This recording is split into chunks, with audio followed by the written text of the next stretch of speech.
My name is Lou, and my hope for this channel is that I can endeavor to spread some joy, knowledge, or experience to you in a way that you'll find fruitful.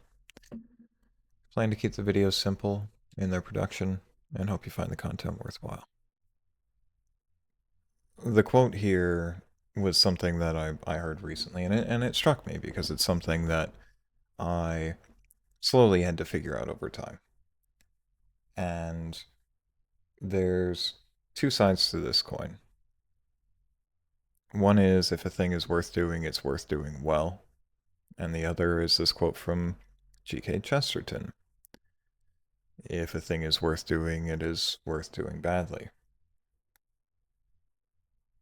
And I think that the idea of if it's worth doing well is it's the default that we all understand and and is good.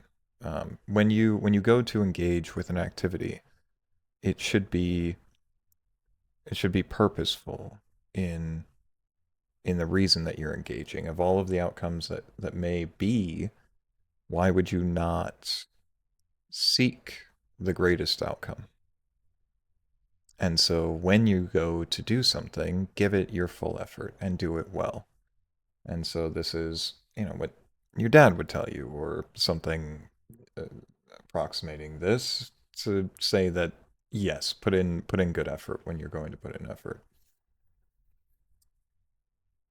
Now, what I've come to experience in the men that I know, specifically the young men that I know, let's say 35 or younger, but I especially see it in the boys coming of age into young men, the like 18 to 25-year-olds, whatever it may be, this type of Gen Z period where they feel a lack of, and other men beyond them, a lack of a right to take agency in the situation and to aim to do something because of a fear that they won't do it well.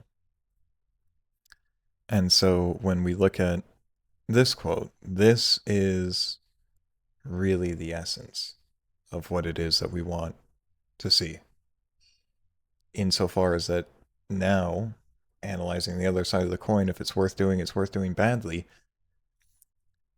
go do the thing that's worth doing. And even if you're to fail at it, even if you're not to do the best that you might have originally thought in the situation, well, you tried. And you have permission to try. Like, get out there and do things, and especially do good things. Because there's too many young men, specifically, that are not exerting their agency and their will to go do things. And this also is very applicable to young women. I've found this, I have a couple of family friends and the teenage daughter coming of age, and it's very difficult for her to grasp that she has within her means and capacity the agency to go do the things that she does want to do. And so we need to, you know, sit down and, encourage this. It's like you're gonna mess up, right? It's like when you get on a skateboard for the first time, like you're gonna fall, right? Like, but it was worth doing badly. Like it is for the experience that it is good. And then on top of it, and this is, the same paradigm as what might be can't get a job because I don't have experience, can't get experience because I don't have a job. You'll run into this frequently, right? Well, then it's like, well, then go do something that approximates gaining experience. Like that's within your power to go do. And like in the process of gaining experience, like while you endeavored to do the thing, did you do it well? No, probably not. Right? So go do it badly. And then at the other end of that, like you've probably gained something from that, right? And this is especially important in things that you and I can just think of as like good endeavors, right? Wherein if you can take something that is going on that is a problem and turn that around into a better situation, even if you don't do it well, you still ameliorated some of the suffering of that situation. And so, like the thing that comes to mind is, one example from my own life was that I live in a community that has an HOA. If you're from, the South or Southwest or something of this nature, you might have HOAs. And I have a very nominal HOA, but it keeps like burnt out cars on blocks out of front lawns. Good. I knew that when I was coming into the community. But I got a letter for my tree growing over a wall, over a property line wall. But it grows into a neighbor's front yard that wants it there because he likes the foliage coverage inside of his front yard. And so I get the letter and I respond, yeah, I acknowledge that the tree's grown over the wall and it's not supposed to, but like also, I didn't plant the tree 30 years ago. I just bought the house, right? So, but the neighbor wants it that way. So please, confirm that it's closed and then send that off and in. And I get a letter back. Nope, you're still in violation. So no, really, like here's something from the neighbor that says that he wants it that way. And so I go get the evidence and I send it in. And then, okay, the board will review your decision. Well, no, actually, you need to cut it at property line. And it's an unreasonable request. I like to go to a hearing.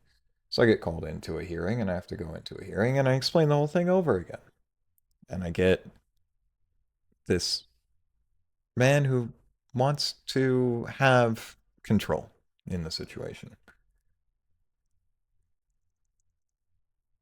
To say tyrant is perhaps not fully fair to the man, but it's something might be approximating it. And so he tells me, no, you have to cut it at property line. Yeah, but the thing, no, you have to cut it at property line. Yeah, but nobody wants it cut at property line. Yeah, but you have to. Okay. So fast forward and I have to cut it at property line.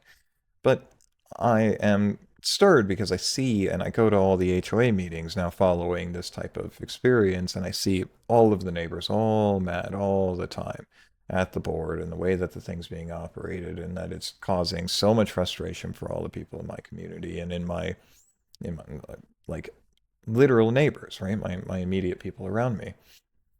And so I decide that I'll run because why not, right? Like at least do something, right? Try to be a reasonable head there.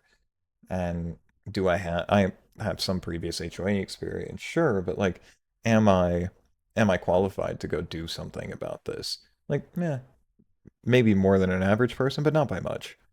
And however, I'm spurred to will of action because there's a situation that's worth doing.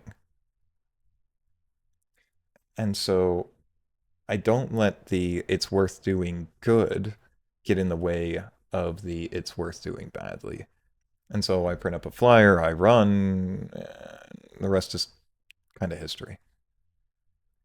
And now, I've only been on a couple meetings or something of this nature, but now everybody seems to be understanding that, yeah, I'm trying to do the thing in a level-headed manner, and am I doing it good? Well, definitely not putting in as much time as like the retired guy that, controlled every minor thing. And,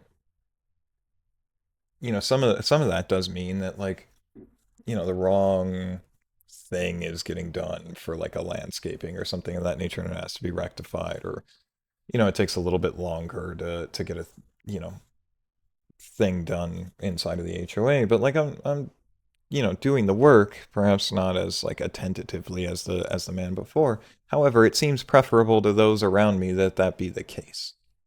Um, and so, insofar as that, I'm going to try to do it well to enact what is good in the situation as best as I can muster from myself. But I won't allow myself to be frozen and to not act in the situation when there is something I could be doing and contributing. And so this I use as one of 1,000 anecdotes, right? You see a problem in your life, you see a problem that you might be able to help with in somebody else's life, try. And especially for yourself.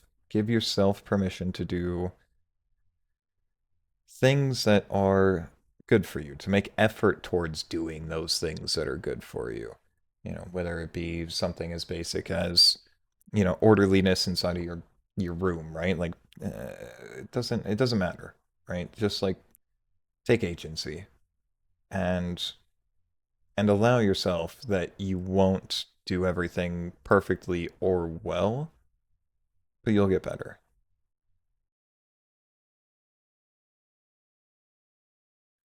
I hope you found this video good, interesting, or informative. If you did, consider leaving a like. If you have something you'd like, an outside thought about, feel free to leave it in the comments below, and I may share a future reflection on it. As a new channel, every subscription is greatly appreciated. Be well, and make good choices, friends.